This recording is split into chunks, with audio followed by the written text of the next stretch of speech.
شروع اللہ کا نام لے کر جو بڑا مہربان نہایت رحم والا ہے۔ جو مخلوق آسمانوں اور زمین میں ہے اللہ کی تسبیح کرتی ہے اور وہ غالب ہے، حکمت والا ہے۔ آسمانوں اور زمین کی بادشاہی اسی کی ہے، وہی زندگی دیتا ہے اور وہی موت دیتا ہے اور وہ ہر چیز پر قادر ہے۔ وہی اول اور وہی آخر اور اپنی قدرتوں سے سب پر ظاہر اور پھر بھی پوشیدہ ہے، اور وہ ہر چیز کا خوب جاننے والا ہے۔ وہی ہے جس نے آسمانوں اور زمین کو 6 دن میں پیدا کیا، پھر عرش پر جلوہ افروز ہوا۔ جو چیز زمین میں داخل ہوتی اور جو اس سے نکلتی ہے، اور جو آسمان سے اترتی اور جو اس میں چڑھتی ہے، سب اس کو معلوم ہے۔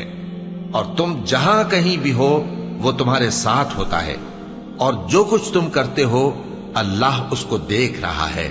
آسمانوں اور زمین کی بادشاہی اسی کی ہے، اور سب معاملات اسی کی طرف رجوع ہوتے ہیں۔ وہی رات کو دن میں داخل کرتا اور دن کو رات میں داخل کرتا ہے، اور وہ دلوں کے بھیدوں تک سے واقف ہے۔ لوگوں، اللہ پر اور اس کے رسول صلی اللہ علیہ وآلہ وسلم پر ایمان لاؤ، اور جس مال میں اس نے تم کو اپنا نائب بنایا ہے اس میں سے خرچ کرو۔ اب جو لوگ تم میں سے ایمان لائے اور مال خرچ کرتے رہے ان کے لیے بڑا ثواب ہے۔ اور تم کیسے لوگ ہو کہ اللہ پر ایمان نہیں لاتے، حالانکہ اس کے پیغمبر صلی اللہ علیہ وآلہ وسلم تمہیں بلا رہے ہیں کہ اپنے پروردگار پر ایمان لاؤ، اور اگر تم کو یقین ہو تو وہ تم سے اس کا عہد بھی لے چکا ہے۔ وہی تو ہے جو اپنے بندے پر واضح آیتیں نازل فرماتا ہے تاکہ تم کو اندھیروں سے نکال کر روشنی میں لائے۔ بے شک اللہ تم پر نہایت شفقت کرنے والا ہے، مہربان ہے۔ اور تم کو کیا ہوا ہے کہ اللہ کے راستے میں خرچ نہیں کرتے، حالانکہ آسمانوں اور زمین کی وراثت اللہ ہی کی ہے۔ جس شخص نے تم میں سے فتح مکہ سے پہلے خرچ کیا اور جنگ کی، وہ اور جس نے یہ کام بعد میں کیے وہ برابر نہیں۔ ان کا درجہ ان لوگوں سے کہیں بڑھ کر ہے جنہوں نے بعد میں مال خرچ کیے اور کفار سے جنگ کی، اور اللہ نے سب سے ہی ثواب نیک کا وعدہ کیا ہے، اور جو کام تم کرتے ہو اللہ ان سے واقف ہے۔ کون ہے جو اللہ کو نیک نیتی سے قرض دے تو وہ اس کو کئی گنا ادا کرے گا، اور اس کے لیے عزت کا صلہ یعنی جنت ہے۔ جس دن تم مومن مردوں اور مومن عورتوں کو دیکھو گے کہ ان کے ایمان کا نور ان کے آگے آگے اور داہنی طرف چل رہا ہے، تو ان سے کہا جائے گا کہ تم کو بشارت ہو کہ آج تمہارے لیے باغ ہیں جن کے نیچے نہریں بہ رہی ہیں، ان میں تم ہمیشہ رہو گے، یہی بڑی کامیابی ہے۔ اس دن منافق مرد اور منافق عورتیں مومنوں سے کہیں گے کہ ہمارے لیے انتظار کرو کہ ہم بھی تمہارے نور سے روشنی حاصل کریں۔ ان سے کہا جائے گا کہ پیچھے کو لوٹ جاؤ، پس وہاں نور تلاش کرو۔ پھر ان کے بیچ میں ایک دیوار کھڑی کر دی جائے گی جس میں ایک دروازہ ہوگا، جو اس کی جانب اندرونی ہے اس میں تو رحمت ہے، اور جو بیرونی جانب ہے اس طرف عذاب ہے۔ تو منافق لوگ مومنوں سے کہیں گے کہ کیا ہم دنیا میں تمہارے ساتھ نہ تھے؟ وہ کہیں گے کیوں نہیں تھے، لیکن تم نے خود اپنے آپ کو بلا میں ڈالا اور ہمارے لیے گردش زمانہ کے منتظر رہے، اور اسلام میں شک کیا، اور فضول آرزو نے تم کو دھوکے میں ڈالے رکھا، یہاں تک کہ اللہ کا حکم آ پہنچا، اور اللہ کے بارے میں تم کو وہ شیطان بڑا فریب دیتا رہا۔ تو آج تم سے کوئی معاوضہ نہیں لیا جائے گا، اور نہ کافروں ہی سے قبول کیا جائے گا۔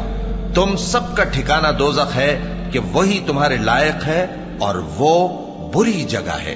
کیا ابھی تک مومنوں کے لیے اس کا وقت نہیں آیا کہ اللہ کی یاد کرنے کے وقت اور قرآن جو حق کی طرف سے نازل ہوا ہے اس کے سننے کے وقت ان کے دل نرم ہو جائیں، اور وہ ان لوگوں کی طرح نہ ہو جائیں جن کو ان سے پہلے کتابیں دی گئی تھیں، پھر ان پر طویل عرصہ گزر گیا تو ان کے دل سخت ہو گئے، اور ان میں سے اکثر نافرمان ہیں۔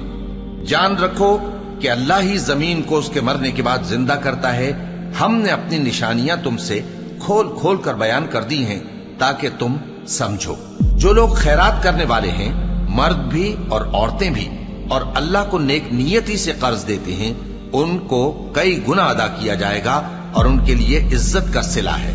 اور جو لوگ اللہ اور اس کے پیغمبروں پر ایمان لائے، یہی اپنے پروردگار کے نزدیک صدیق اور شہید ہیں۔ ان کے لیے ان کے اعمال کا صلہ ہوگا، اور ان کے ایمان کی روشنی بھی ہوگی۔ جن لوگوں نے کفر کیا اور ہماری آیتوں کو جھٹلایا، وہی اہل دوزخ ہیں، جان رکھو کہ دنیا کی زندگی محض کھیل اور تماشا اور زینت و آرائش اور تمہارے آپس میں فخر و ستائش اور مال و اولاد کی ایک دوسرے سے زیادہ طلب و خواہش ہے۔ اس کی مثال ایسی ہے جیسے بارش کہ اس سے اگنے والی کھیتی کسانوں کو بھری لگتی ہے، پھر وہ کھیتی خوب زور پر آتی ہے، پھر اے دیکھنے والے تو اس کو دیکھتا ہے کہ پک کر زرد پڑ جاتی ہے، پھر چورا چورا ہو جاتی ہے۔ اور آخرت میں کافروں کے لیے عذاب شدید اور مومنوں کے لیے اللہ کی طرف سے بخشش اور خوشنودی ہے۔ اور دنیا کی زندگی تو دھوکے کا سامان ہے۔ بندو اپنے پروردگار کی بخشش کی طرف اور جنت کی طرف لپکو جس کا عرض آسمان اور زمین کے عرض کا سا ہے، اور وہ ان لوگوں کے لیے تیار کی گئی ہے جو اللہ پر اور اس کے پیغمبروں پر ایمان لائے ہیں۔ یہ اللہ کا فضل ہے، جسے چاہے عطا فرمائے، اور اللہ بڑے فضل کا مالک ہے۔ کوئی مصیبت زمین میں اور خود تم پر نہیں پڑتی مگر پیشتر اس کے کہ ہم اس کو پیدا کریں ایک کتاب میں لکھی ہوئی ہوتی ہے، اور یہ کام اللہ کو آسان ہے۔ تاکہ جو فائدہ تمہیں حاصل نہ ہو سکا اس کا غم نہ کھایا کرو، اور جو تم کو اس نے دیا ہو اس پر اترایا نہ کرو۔ اور اللہ کسی اترانے اور شیخی بگارنے والے کو دوست نہیں رکھتا، جو خود بھی بخل کریں اور لوگوں کو بھی بخل سکھائیں۔ اور جو شخص روح گردانی کرے تو اللہ بھی بے نیاز ہے، لائق حمد و ثنا ہے۔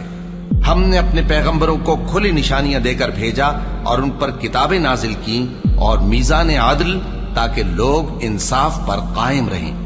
اور لوہا پیدا کیا کہ اس میں اسلحہ جنگ کے لحاظ سے زور بھی بہت ہے اور لوگوں کے لیے فائدے بھی ہیں، اور اس لیے کہ جو لوگ بن دیکھے اللہ اور اس کے پیغمبروں کی مدد کرتے ہیں اللہ ان کو معلوم کرے۔